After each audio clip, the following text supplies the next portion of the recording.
All right, ladies and gentlemen, Eddie Marcus here again. Look, I believe that we would all agree that there have been some pretty evil people that have lived on this earth. And we've identified that because they've done some very awful things. They've caused some tremendous pain and suffering in the lives of others. They've done it probably in every group, saying have probably experienced something like that. And while any of us could speak for our own, the truth of the matter is, having experienced by all the people, then one is no more important than the other. So when we speak of some solutions or resolutions, we should consider that which works for all parties concerned. Now, I don't believe that anyone would appreciate, what brings on the pain, what brings on the suffering. I personally believe that everyone would be excited about anything that would eliminate it, at least as long as it doesn't cause any additional pain or suffering. And it is incumbent upon those who might be familiar.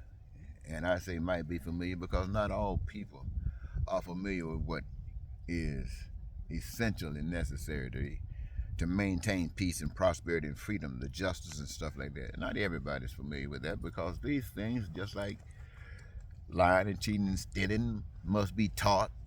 Righteousness must be taught. Benefits of righteousness must be experienced, just as the pain of lying and cheating is experienced.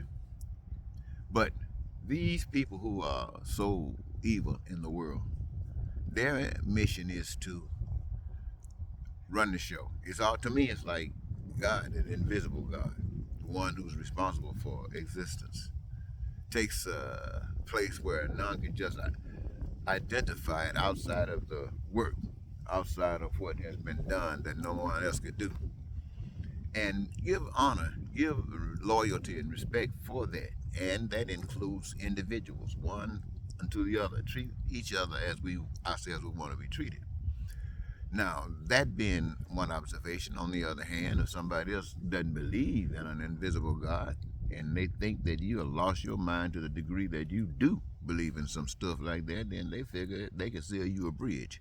And the bridge that they choose to sell you is that they know how to run a better life for you. And they know how to split you up, talk out of both sides of their mouths to different groups, saying everything that makes them excited, but it's different one to the other. Deception, and then get your support. Next thing you know, you put them in power, and they are abusing you. They are abusing you because you don't know any better, and you don't know any better because, hey, I don't know. There aren't those amongst us to teach us. We got to get it from somewhere. Somebody got to show it to us, and it seems that the ones who have throughout history that have taken that position to show us the way, they have always been murdered. They've always been killed as an indication that where we're living, it doesn't appreciate that kind of introduction. It doesn't appreciate the finer things what would make freedom and peace and the dreams experienced by individuals, all of us. No, they get against that. Why? Because it takes away their power. They want to be the ones who determines who is to experience that and how many and when. And controlling that gives them power to look at and abuse every human being that they can reach and with some power. And that's what they're doing. We got a man right now, ladies and gentlemen, I'm just going to tell you this. I knew, to me, Donald Trump was a misfit. But I didn't know that so many people think the same thing. I can't imagine how Donald Trump can walk around in America and can't find one decent thing to say about America. He was president for 4 years and he didn't do not one decent thing. To some people, he did. But look at him. The people say, well, that's enough of that. And he said, hell no, I'm not going anywhere. So he tried to implement the tools of evil to stay in. And he's been riding that monkey ever since. And every day he looks absolutely pathetic. I can't understand why he would walk around, can't say anything decent about the country, can't say anything decent about the people, can't say anything decent about the institutions, and yet he want to sit up and say, I want to run the show. Tell the American people, I want to run the show. This America is nothing, nothing. But I want to run the show. Give me the power to run the show. I'll make it something. All of the people in America put up with what it is.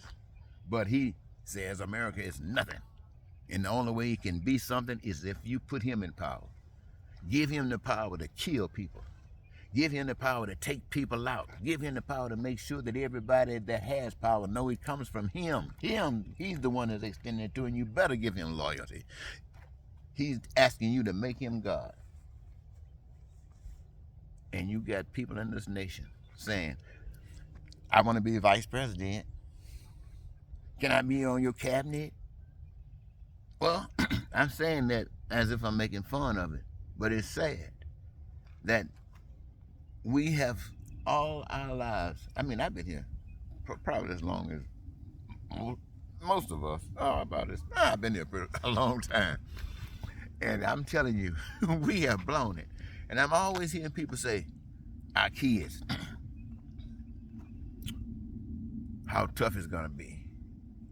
And yet, we keep giving our kids that toughness. It would be wise. I wish that people could get a backbone. That people could stand up and represent something without having to depend on anything other than just being a person with some balls. Excuse me for saying like that. But if we don't actually exercise that, we're going to pay a heavy price. And I keep saying it, ladies and gentlemen. I've been telling you for 40 years we don't have to. I'm not going to give you the answer. I'm not going to give you those solutions right now, but I will refer you to most of any of my videos. When I speak, I always usually mention the solutions, but it takes more time. So I know you don't want to listen to my videos because they look like they be long sometimes. Anyway, I want to thank you so very much, ladies and gentlemen, for giving me this your time. Eddie Marcus, spokesman and advocate of basic human rights for all people, saying goodbye for now.